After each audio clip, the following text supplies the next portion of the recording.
They called me the charity case before I even sat down. I heard it from across the table, not whispered, but clear enough to sting. The chandelier light caught every smirk, every glass raised in pretend grace. Monica leaned back in her chair, voice sweet and sharp. "This table's for real family, not for foster beggars." Laughter rippled through the restaurant, polished and cruel. I felt my face heat, but my hands stayed still. Then the waiter came laying a $2,900 bill in front of me like a dare. I slid my card across the linen, one quiet motion that changed everything. People said I was lucky. After my parents died in a car crash, I wasn't sent to a foster home. I was taken in by family friends Linda and Charles Hale. They smiled through every interview, told neighbors they were doing the right thing. And for a while, I believed them. I was 5 too small to notice the difference between kindness and charity.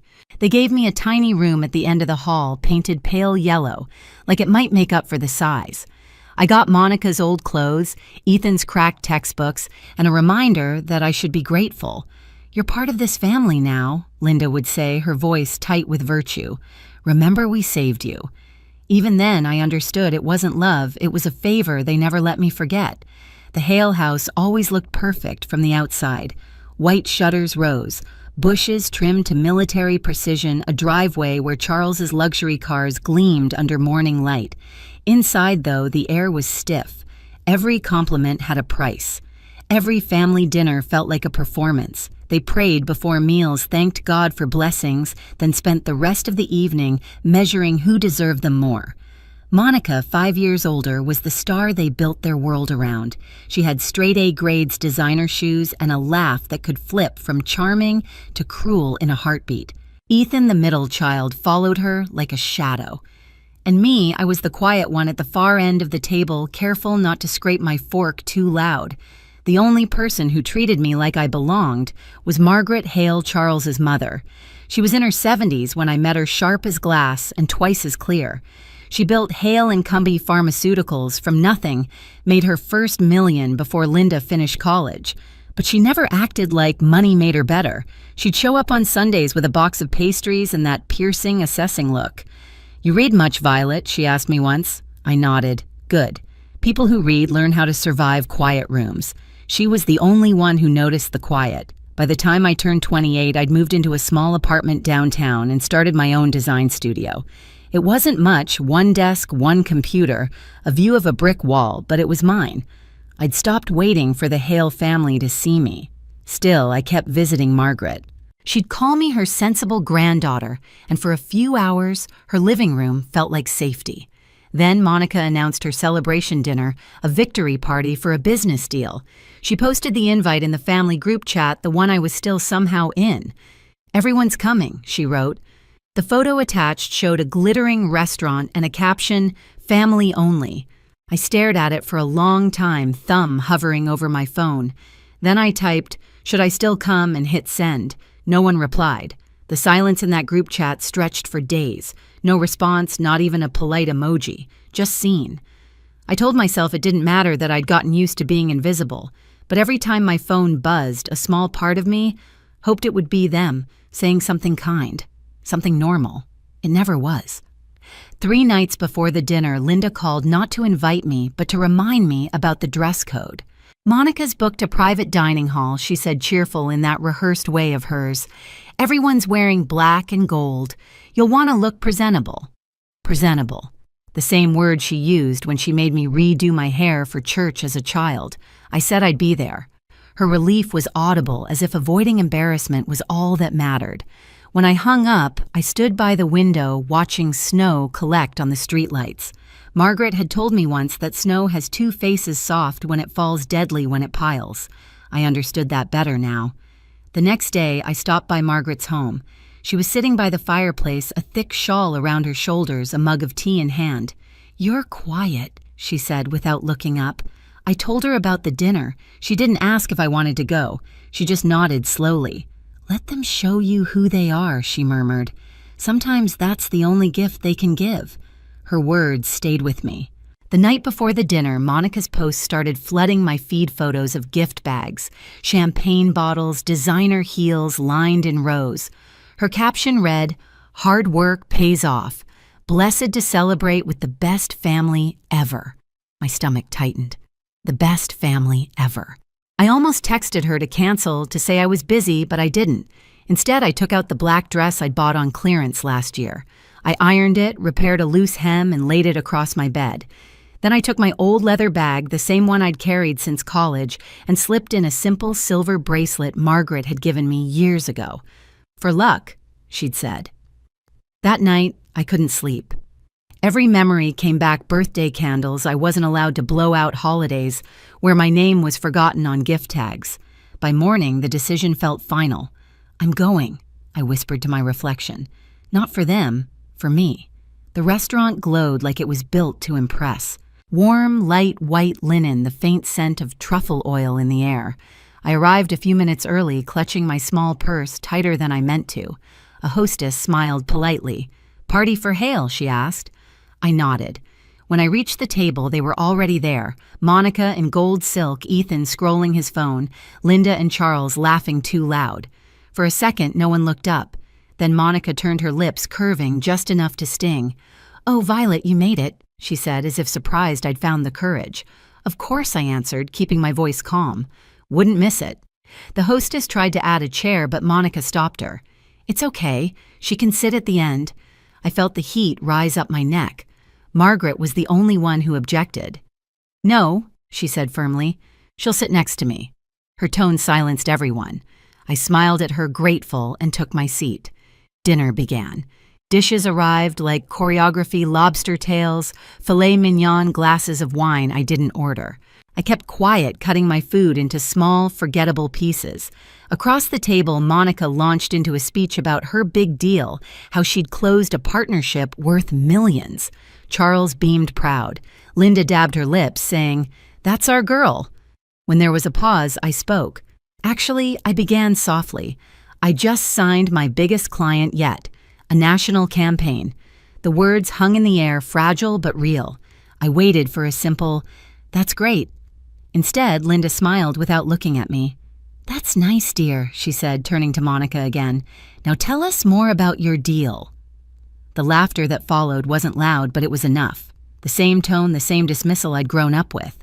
I focused on Margaret. She was quiet, her fork, untouched eyes moving from face to face. Her jaw tightened, though she said nothing. When dessert arrived, Monica raised her glass. "To family, real family," she said, staring directly at me. The others echoed, "To family." My throat burned. I took a sip of water, hands steady, even as my heart hammered. Somewhere inside, something finally shifted. Not a snap, but a slow, certain break. "I'm fine," I whispered to myself. "Just fine." The laughter around the table didn't sound human anymore. It was the sharp, empty kind people use to prove they belong. I stared at my glass, watching the reflection of the chandelier ripple across the water. Then Monica's voice cut through it again, sweet and venomous. "This table's for real family, not for foster beggars." The room went quiet for half a breath, then exploded with chuckles and smirks. Even Linda laughed the same high, nervous sound she used when pretending everything was fine. Charles didn't look at me. Ethan mumbled something under his breath, but I couldn't make it out. My cheeks burned, but I kept my head high. My voice didn't work, and maybe that was for the best.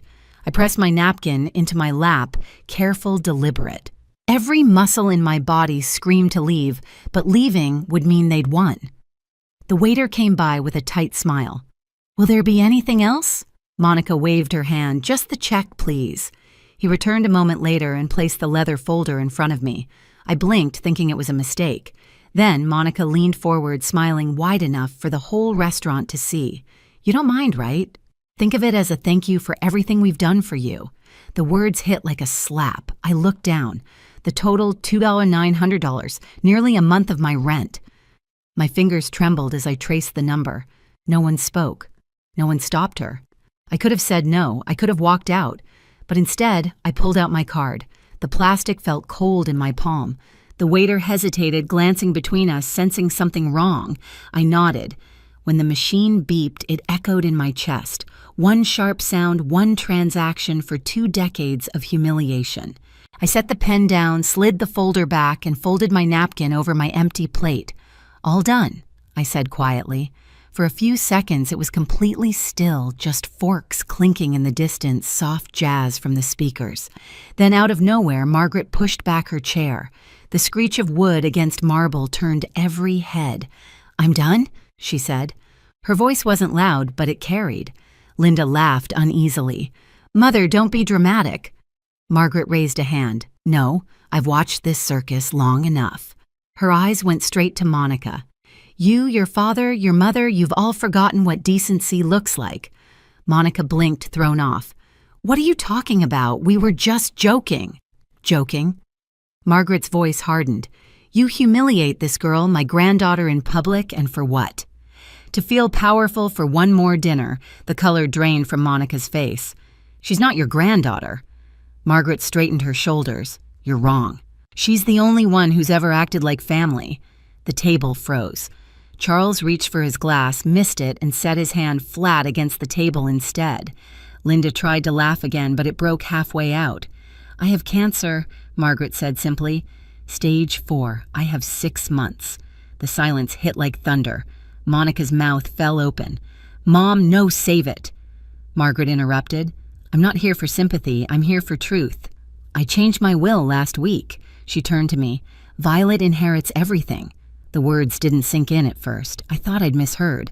But when I looked at her, she was steady, certain. Monica shot to her feet. "You can't do that. That money belongs to this family." "Family."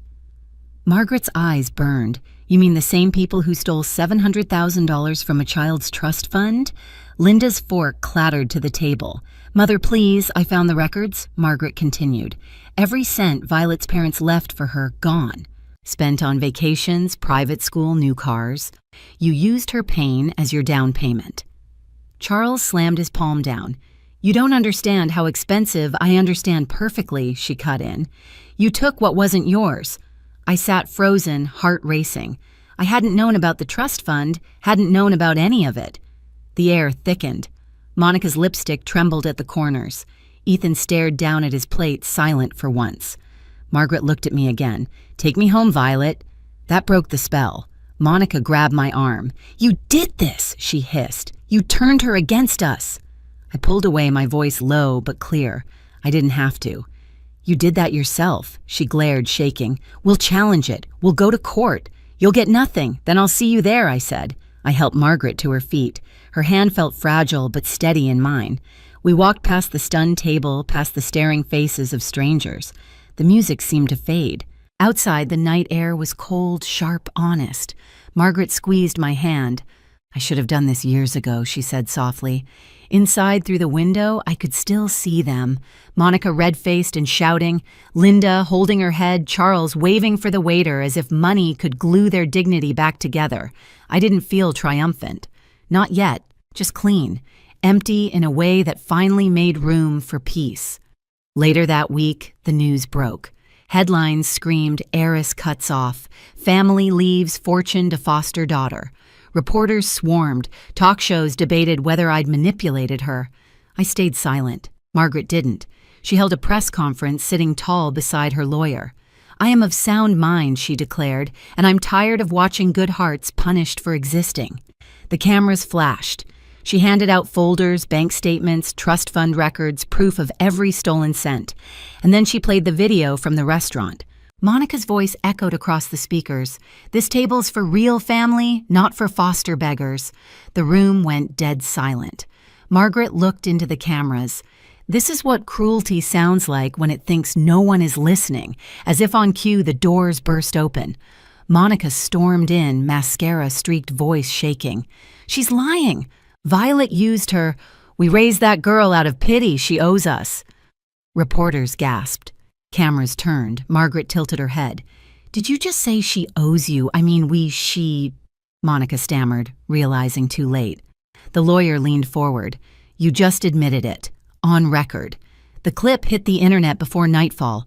20 million views by morning. The comments weren't kind. Imagine saying that on camera. Justice served in real time. By the time the trial came, public opinion had already chosen sides. The judge ruled the will valid, the trust fund stolen, the restitution owed. Margaret's decision stood. I didn't celebrate.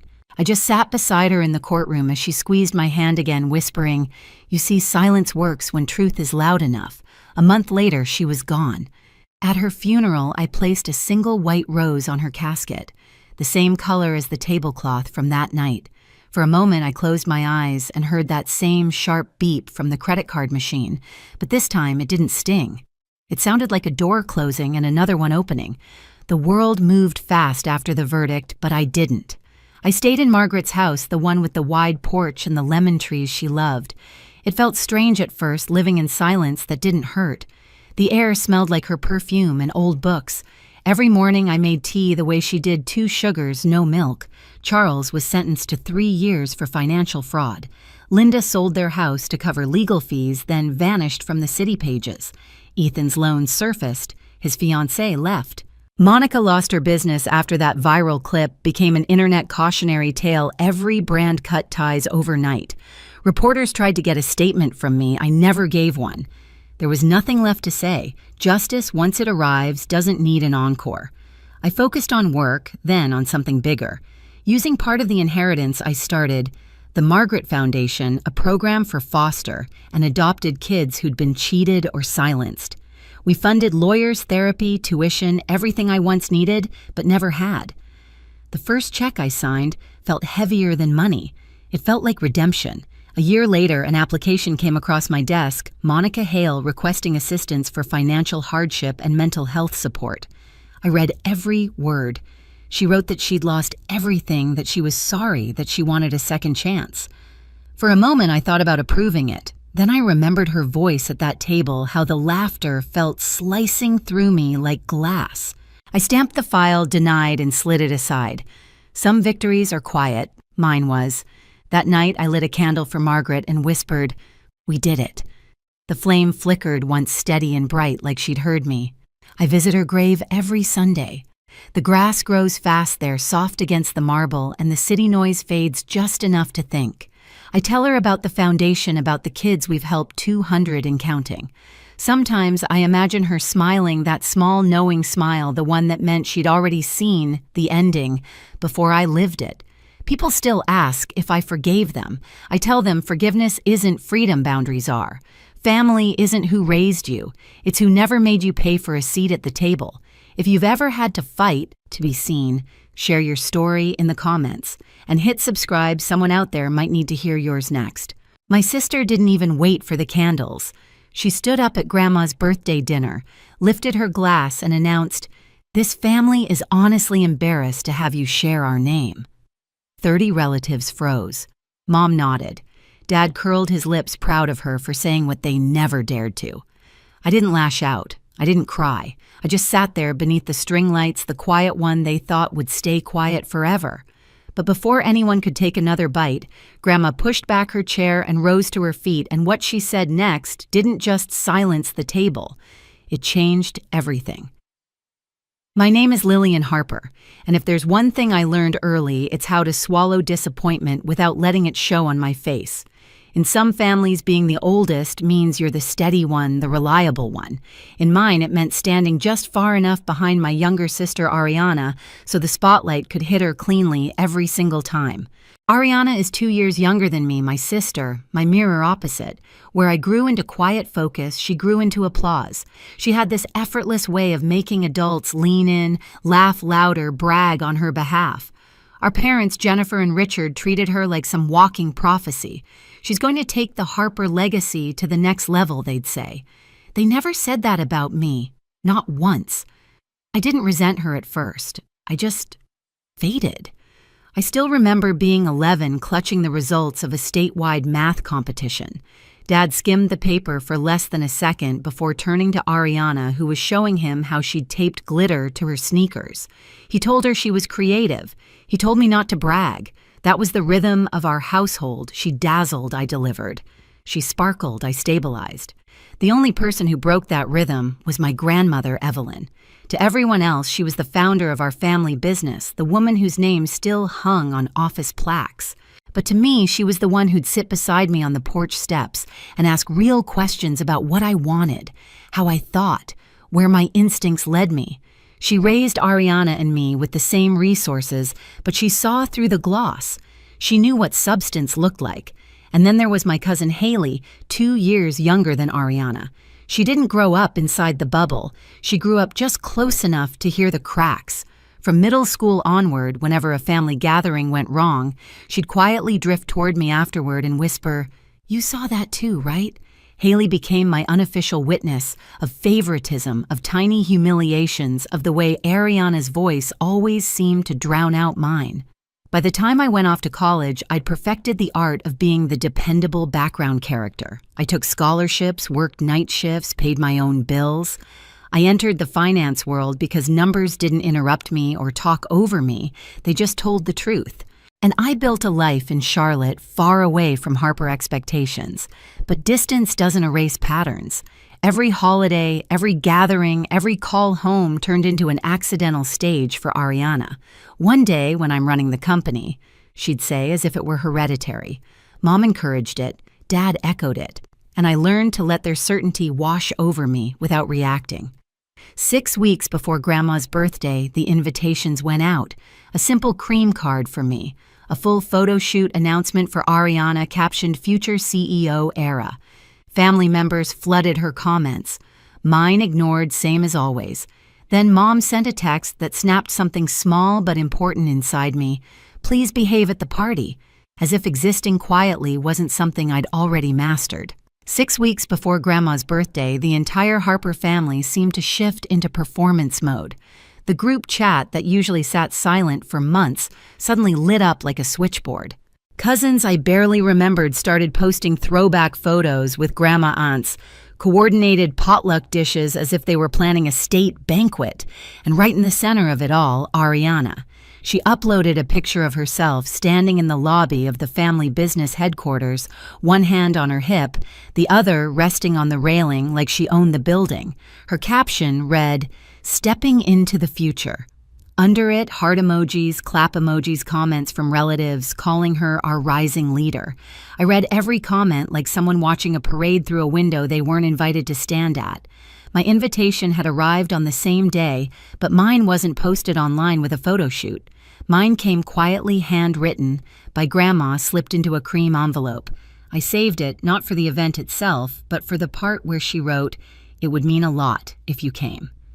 2 days later, Mom's message arrived. Cold, practical. Please behave at the party. As if she expected me to show up wearing chaos like perfume. I typed, "Of course," and set my phone down. But something sat heavily in my chest afterward. A slow, smoldering pressure I hadn't felt in years. Around that time, Haley called. She rarely opened with small talk, and that night she skipped it entirely. "You've seen the way the family's acting, right?" I told her I had. Well, she continued, lowering her voice. "Ariana's been telling everyone she already knows what Grandma plans to announce at the party." I froze. What announcement? That's the thing Haley said. She's acting like she's already been crowned. She's picking out new office decor. She's even saying Grandma hinted at handing her control soon. Ariana had been rehearsing her Queen Bee era for years, but hearing it escalate like this hit differently. And there's more, Haley added. I've been helping Grandma clear out some old paperwork.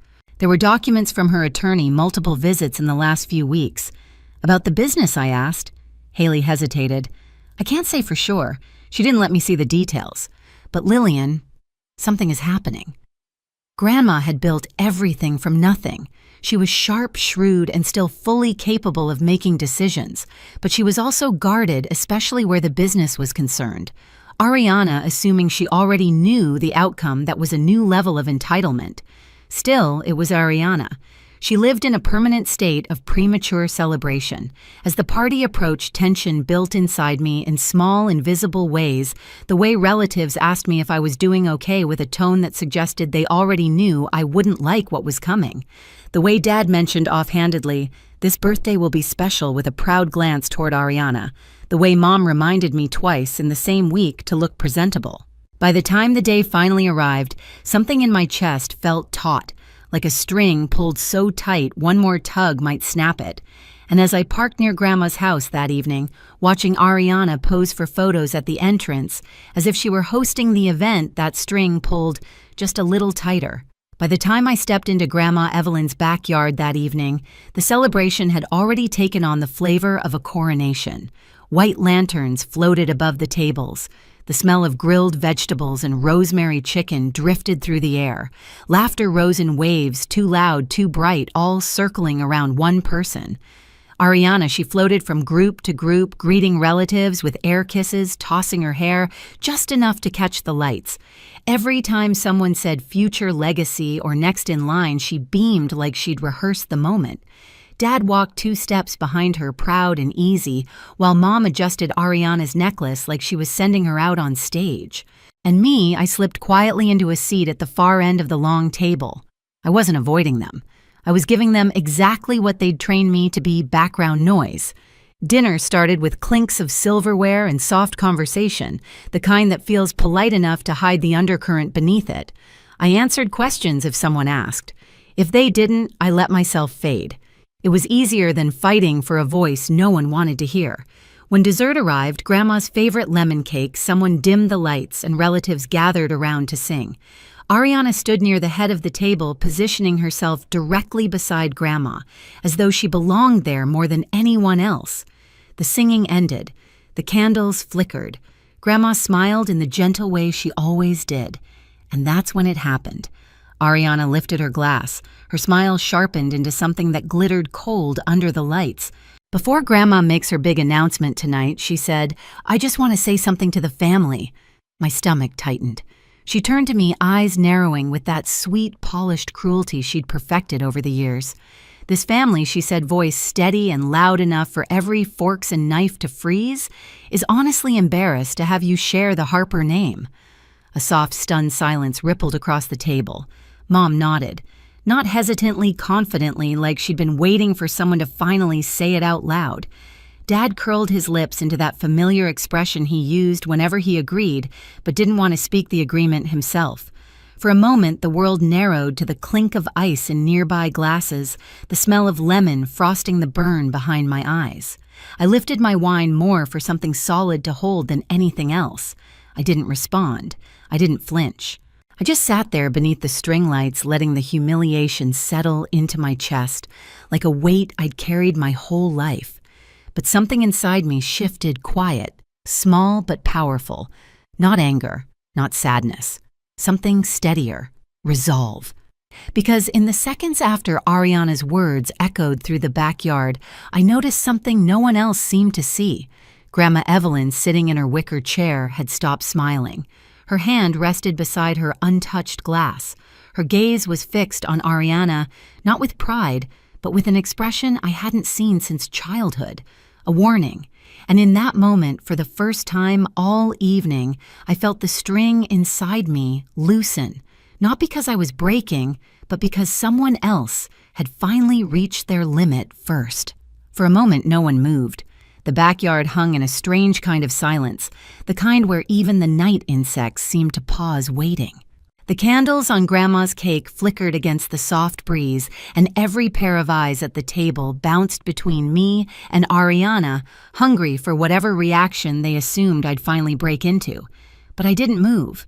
I didn't give them the scene they wanted. Instead, the first sound that cut through the air was the slow scrape of wood against stone. Grandma Evelyn pushed back her chair, not abruptly, not shakily, deliberately, like a judge rising to deliver a verdict. She smoothed the blanket across her lap, touched the pearl pendant at her throat, and only then looked toward Ariana. The tension snapped like a taut thread. Ariana blinked, confused for half a second, then flashed a smile, bright, eager, desperate to pretend she still controlled the moment. "Grandma," she said, stepping closer, "I wasn't finished yet. I just thought. Before your announcement." Grandma lifted one hand. Ariana's voice died. The entire table stilled. When Grandma spoke, her voice wasn't loud, but it carried in a way that settled over everyone, firm and unshakable. "Ariana," she said, "sit down." A chorus of startled glances darted across the table. Grandma had never used that tone with Ariana in her entire life. My sister laughed lightly, fake nervous. "Grandma, I was just—" "Sit," Grandma repeated down. The second command landed like a stone tossed into a still pond. A few cousins exchanged looks. Mom lowered her glass, Dad straightened in his seat, and Ariana, my polished, perfect sister, hesitated long enough for panic to flicker across her face. She sat. Grandma's eyes swept across the table until they found me. Something eased in her expression, then hardened again as she straightened her spine. "I've heard enough tonight," she said, "and more than enough over the last few years." Her gaze returned to Ariana. "And I will not allow cruelty to be passed off as confidence." Mom opened her mouth. "Mother, that's not what this is." Grandma cut her off with a sharp glance. "Jennifer, stop protecting what you refuse to correct." Mom froze, lips parted, stunned into silence. Dad looked like he wanted to shrink into his chair. Grandma's hand closed gently around the back of her chair, and she took in the entire table of relatives, her voice steady and cold. "Before this evening goes any further, I have something to say, and I expect every person here to hear it clearly." No one breathed. Even the caterers behind the tent stopped moving. Grandma cleared her throat, and with the same measured calm she used to walk into boardrooms decades ago, she delivered the sentence that detonated the entire night. "As of yesterday afternoon, the controlling interest of the Harper family business belongs to Lillian." The world seemed to tilt. My wine glass wobbled slightly in my hand. Someone at the far end of the table gasped. Another dropped a fork onto their plate with a sharp clatter. One of my uncles muttered something under his breath like a stunned prayer. But it was Ariana's reaction I'll remember forever. Her face, already tight with strain, drained of every trace of color. She looked like the breath had been punched clean out of her. "What?" she whispered. Grandma didn't blink. "You heard me." Ariana shook her head fast, frantic. "No, that's not possible." "You told me I told you," Grandma interrupted. "That legacy is earned, not handed to the loudest child." Dad pushed back his chair abruptly. "Mother, be reasonable. Ariana has been performing." Grandma snapped. "And the two are not the same." Mom rose to her feet, face flushed with disbelief. "This can't be legal. You can't just—" "It is legal," Grandma said calmly. "The documents are signed, filed, final." She turned to the group. "The transfer is irrevocable." Every word landed like a hammer. Ariana gripped the edge of the table. No, this isn't what announcement were you even planning to make. That's what you wanted tonight to be. You said I planned. Grandma said to celebrate my 8 decades of life with the people I love. But then you created a moment of such profound humiliation for your sister that it made my decision clearer than ever. Ariana stared at her eyes, filling with fear, the first real fear I'd ever seen on her. "This isn't fair," she whispered. "Fair," Grandma repeated, "is not the word I'd use to describe how your sister has been treated for the last 30 years. Haley, sitting across from me, exhaled softly, one of those stunned, shaky exhales that say finally without speaking. Grandma wasn't finished. In addition to the business, she continued, the Raleigh house, the lake house, and the beach condo have also been transferred to Lillian. Mom's jaw dropped. Dad's knuckles turned white on the table edge. Ariana let out a sound halfway between a choke and a cry. "You gave her everything," Ariana demanded, voice climbing in pitch. "Everything." Grandma looked at her without sympathy. "Everything you assumed would be yours because you were treated as untouchable." Ariana pushed to her feet. "I worked for this family. I've put in years. Showing up to take photos is not the same as working." Grandma said, "Your cousin Haley has done more meaningful labor in a single internship than you have in your entire tenure." Haley's eyes widened. She hadn't expected to be called out either. Grandma continued, unwavering. "And as of this week, your father and mother are removed from the advisory board." Mom's hand flew to her chest. Mother, Dad sputtered. "You can't." "I can," she said. "And I have." Ariana sank back into her chair, shaking. For the first time, she looked small, really small. The relatives sat there in stunned silence, unsure where to look, unsure what side to take. Everything they'd believed about the Harper family hierarchy had just been crushed beneath Grandma's calm, decisive voice. Then Grandma turned toward me, and her voice softened in a way that made my throat ache. "Lillian," she said, "you are the only one who has ever valued what this family was built on: work integrity discipline. You never demanded attention or assumed power. You earned it. Quietly. Consistently." I swallowed hard. She stepped closer, resting a hand on the back of my chair. "You deserve the seat everyone else tried to deny you." Ariana let out a quiet, broken sob. Mom whispered, "This will tear the family apart." "No," Grandma said. "Cruelty already did that. Tonight simply reveals it." She straightened again, the authority of decades settling back over her. "The future of this family," she said, "is no longer in the hands of entitlement." Ariana whispered my name like a plea. "Lillian, you can't let this happen. Say something. Tell her she's wrong." I looked at her, really looked at her. For the first time, I didn't see the golden child or the impossible standard I'd been measured against.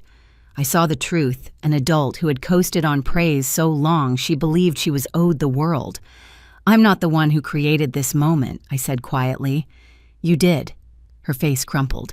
Grandma nodded once firmly, and the weight of her decision settled over the entire backyard like a final verdict. "That will be all," she said. "Now let's finish the cake." But the party was already over. At least for Ariana it was. 6 months later, the dust didn't just settle, it rearranged everything. The Monday after the party, I walked into the headquarters with the same quiet confidence I'd carried my whole life, only now people actually saw it. The board welcomed me without hesitation. By the end of the week, Ariana's office was cleared out. By the end of the month, her name disappeared from internal reports altogether. Relatives who once praised her fell silent, unsure how to rewrite their memories. She tried finding work in the same industry, but reputations in this town travel faster than resumes. Doors closed gently, then firmly. The spotlight she'd lived in her entire life blinked out all at once. Mom and Dad faced the consequences of being removed from the advisory board. Financial strain, social fallout, the uncomfortable realization that their legacy wasn't as unshakable as they'd believed. Their calls to me shifted from indignation to guilt to quiet pleading. I didn't block them, but I didn't bend either. Grandma moved into my condo in Charlotte soon after. She wakes early, reads on the balcony, and beats me at cards just like she used to. Our home is calm, no performance, no hierarchy, just truth. For the first time, I am living a life that feels entirely mine. Some people say family is forever, but I've learned that only the parts built on respect truly last. I spent years shrinking myself to keep the peace, years believing silence was the safest place to stand. But standing up for my own worth didn't break this family. It revealed what was already broken. Now, the legacy I carry isn't about property or titles.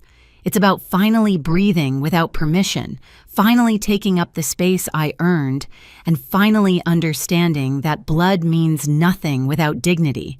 And if you've ever been the overlooked one, the quiet one, the forgotten one in your own family, trust me, you're not alone. Tell me where you're watching from and share your story below. And if this one resonated, make sure you subscribe for the next chapter.